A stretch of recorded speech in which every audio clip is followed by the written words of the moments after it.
আসসালামু আলাইকুম। আমি এখন ভয়েস সম্পর্কে ফুল একটা ক্লাস নিব। ইনশাআল্লাহ এই ক্লাসটি যদি কেউ মনোযোগ সহকারে একবার টেনে হেসড়ে না দেখে, মনোযোগ সহকারে যে ক্লাসটি কেউ দেখে, তাহলে ভয়েস নিয়ে তার আর কোনো সমস্যাই থাকবে না। ভয়েস তার কাছে একবার পানির মতো সহজ হয়ে যাবে। আর আমরা জানি ভয়েস কিন্তু আমাদের যে এসএসসি বা দাখিল বা বিভিন্ন চাকরি বাকরির পরীক্ষা, অ্যাডমিশন, বিভিন্ন জায়গায় কিন্তু ভয়েসটা আসে। ভয়েস হচ্ছে দুই প্রকার, অ্যাক্টিভ, প্যাসিভ। অ্যাক্টিভ থাকলে প্যাসিভ করতে হয়, প্যাসিভ থাকলে অ্যাক্টিভ করতে হয়। এটা চেঞ্জিং সেন্টেন্সের আওতায় আছে। আমি এখানে একটা ছক দিছি, এই ছকটা যদি কেউ ফলো করে তাহলে তাকে 12টা টেন্স, আমি কিন্তু কখনোই কোনো গ্রামাটিক্যাল আইটেম টেন্স দিয়ে শিখাই না, আমি সব শিখাই অক্সিলারি ভার্ব দিয়ে। তো এখানে ছকে কিছু অক্সিলারি ভার্ব দেওয়া আছে। এই ছকটা যদি কেউ ক্লিয়ার করতে পারে, মুখস্থ করতে পারে, তাহলে আমি তাকে মাত্র একটা নিয়ম দিব, সব নর্মাল ভয়েসগুলো কিন্তু হয়ে যাবে। ব্যতিক্রমের জন্য আলাদা 4-5টা ব্যতিক্রম নিয়ম দেওয়া হবে। তো এখানে বলা আছে অ্যাক্টিভে যদি থাকে প্যাসিভে হবে। অ্যাক্টিভে যদি থাকে অক্সিলারি ভার্ব বিহীন, মানে একটা অ্যাক্টিভ বাক্য, সেখানে কোনো অক্সিলারি ভার্ব নাই। এখন আমি যদি অক্সিলারি ভার্ব, মডাল ভার্ব এগুলো না চিনি, যে প্রাইমারি অক্সিলারি ভার্ব কি, মডাল অক্সিলারি ভার্ব কি, এগুলো যদি আমি না জানি, না চিনি, তাহলে আমি বাক্য দেখে কিভাবে বুঝবো যে এই বাক্যে অক্সিলারি ভার্ব আছে কিনা।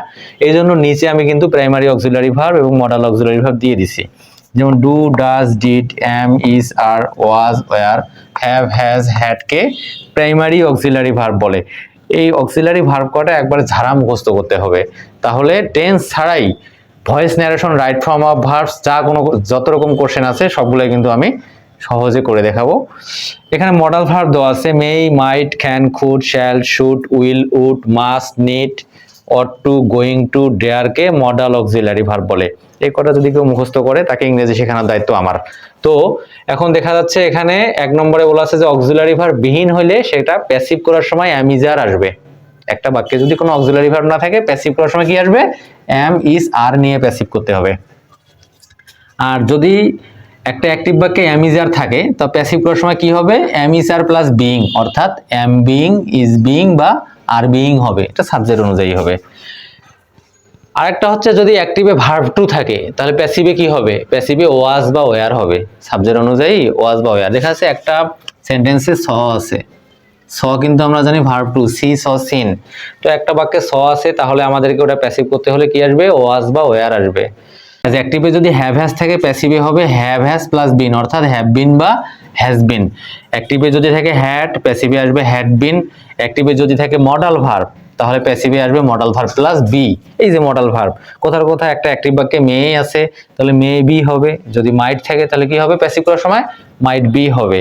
তো আমি আবারও বলছি, এই ছকটা যদি কেউ ভালোভাবে কন্ট্রোলে নিয়ে আসতে পারে, একবারে মুখস্থ বলতে পারে যে অ্যাক্টিভে কি থাকলে প্যাসিভে কি হয়, অ্যাক্টিভে অ্যামিজার থাকলে প্যাসিভে কি হয়, অ্যাক্টিভে যদি হ্যাভ হ্যাজ থাকে প্যাসিভে কি হয়, যদি কেউ এইভাবে বলতে পারে, তাহলে আমি একটা মাত্র নিয়ম দিব, যত নর্মাল ভয়েস আছে সবগুলাই সে কিন্তু করতে পারবে।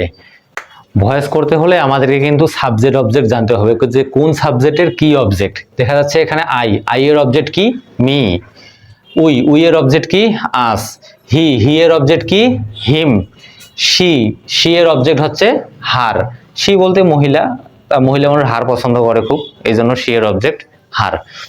দের অবজেক্ট হচ্ছে দেম, আর ইউ এর অবজেক্ট হচ্ছে ইউ। ইট এর অবজেক্ট ইট, এবং নেম এর অবজেক্ট নেম। কোথাও কোথাও এখানে আছে যে সাকিব, সাকিবের অবজেক্ট কি? সাকিব। ফুটবলের অবজেক্ট ফুটবল। বাংলাদেশের অবজেক্ট বাংলাদেশ। এখানে সাবজেক্ট মনে করেন যে ফিজিক্যাল এক্সারসাইজ আছে, তাহলে ফিজিক্যাল এক্সারসাইজের অবজেক্ট কি হবে? ফিজিক্যাল এক্সারসাইজই হবে। যদি কেউ ছক মুখস্থ করতে পারে, তাহলে একটা নিয়মই যথেষ্ট, কিন্তু নর্মাল যত ভয়েস আছে সব অ্যাক্টিভ থেকে প্যাসিভ করা। তো এখানে 1 নম্বরে যে আছে ছকেও কিন্তু 1 নম্বরে আছে যে অক্সিলারি ভার্ব বিহীন। অক্সিলারি ভার্ব বিহীন হলে অ্যাক্টিভ টু প্যাসিভ করার সময় কি আসবে? অ্যামিজার আসবে। তো আমরা গঠনটা দেখে নেই। প্রথমে অবজেক্টের সাবজেক্ট ফর্ম। একটা অ্যাক্টিভ বাক্যের অবশ্যই একটা সাবজেক্ট, একটা ভার্ব, একটা অবজেক্ট থাকতে হবে। সাবজেক্ট, ভার্ব, অবজেক্ট এই তিনটা না থাকলে ওই বাক্যকে কিন্তু প্যাসিভ করা সম্ভব না। সব বাক্য কিন্তু প্যাসিভ হয় না। তো এখানে সাবজেক্ট হচ্ছে হি, ভার্ব হচ্ছে হেল্পস, এবং মি অবজেক্ট। তো আমি একটা ছোট বাক্য দিয়ে প্রথমে উদাহরণ দিয়ে দেখাচ্ছি, যাতে সহজে সবাই বুঝতে পারে। তারপরে বাক্য যত বড়ই হোক ভয়েস করা কিন্তু যাবে। তো প্রথমে অবজেক্টে সাবজেক্ট ফর্ম নিতে হবে। এই বাক্যের অবজেক্ট কি আছে? মি। আমরা জানি মি, আই এর অবজেক্ট মি, তাহলে মি থাকার কারণে এই অবজেক্টটি সাবজেক্ট, এই মির সাবজেক্ট কি হবে? আই। এখন দেখা যাচ্ছে যে এই বাক্যে কোনো অক্সিলারি ভার্ব কিন্তু নাই। এই বাক্যে যেহেতু অক্সিলারি ভার্ব নাই, তাহলে এখানে অ্যামিজারের কিছু একটা হবে। অক্সিলারি ভার্ব নাই, অ্যামিজারের কি হবে? আই এর সঙ্গে অ্যাম হবে। এই যে objective subject form plus am is are plus verb 3। এই বাক্যের ভার্ব হচ্ছে হেল্প, এটার ভার্ব 3 হবে। মানে ভার্ব 3 ছাড়া মানে কোনো প্যাসিভ বাক্যের কিন্তু অস্তিত্ব কল্পনা করা যায় না। এই জন্যই বলা হয় যে প্যাসিভ তুমি এগিয়ে চলো, ভার্ব 3 আছে তোমার সাথে। তো ভার্ব 3 ছাড়া কখনোই প্যাসিভ হয় না। ভার্ব কোন ফর্মুলায় থাকে থাক, প্যাসিভ করলেই কিন্তু ভার্বটা ভার্ব 3 হয়ে যায়।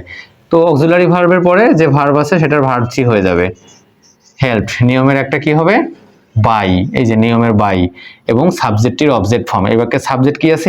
হি এর অবজেক্ট কি হবে? হিম। তার মানে আমাদের অবজেক্ট এটা ক্রসিং সিস্টেম হয়ে যাবে। দেখা যাচ্ছে যে অবজেক্টটা চলে আসলো সামনে আর সাবজেক্টটা চলে গেল শেষে। এখন কথার কথা, এই বাক্যটা একটু বড় আছে যে হি হেল্পস মি, সে আমাকে সাহায্য করে, ইন টাইম অফ ডেঞ্জার, সে আমাকে বিপদের সময় সাহায্য করে। এখন এই বাক্যকে প্যাসিভ করতে হবে। তো এটা বড় কত বড় হয়ে যায় যাক, এটা আমাদের দেখার বিষয় না। আমাদের দেখতে হবে সাবজেক্ট ভার্ব অবজেক্ট কি, অতিরিক্ত অংশ যেখানে আছে সেখানেই রাখতে হবে। অতিরিক্ত অংশ নিয়ে যদি আমরা মাথা ঘামাই তাহলে কিন্তু আমাদের সব কিন্তু গোলমাল হয়ে যাবে। তো এখানে দেখা যাচ্ছে অতিরিক্ত অংশ, তাহলে অতিরিক্ত অংশ এটা ইন টাইম অফ ডেঞ্জার। তো ইন টাইম অফ ডেঞ্জার কিন্তু যেখানে আছে সেখানেই আমরা রেখে দিব। এরকম ভাবে দেখা যাচ্ছে যে একটা বাক্যের শুরুতে কোনো অতিরিক্ত অংশ আছে, যে অ্যাট প্রেজেন্ট আছে, নাউএডেইস আছে, বিভিন্ন রকম থাকতে পারে। তো এরকম থাকলে প্রথমের যে অংশটা ওটা ওইখানেই রেখে দিব, আমাদের ওটা নিয়ে মাথা ঘামা যাবে না। আমাদের শুধু দেখতে হবে কি সাবজেক্ট ভার্ব অবজেক্ট, এই তিনটা বিষয় নিয়ে আমাদের কাজ করতে হবে, তাহলেই আমাদের সেই বাক্যটা প্যাসিভ করতে পারবো।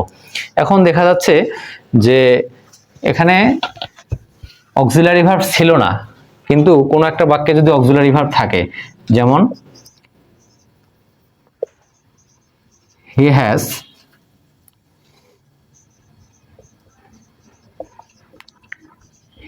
হেল্পড মি, এই বাক্যটাকে এখন প্যাসিভ করব আমি।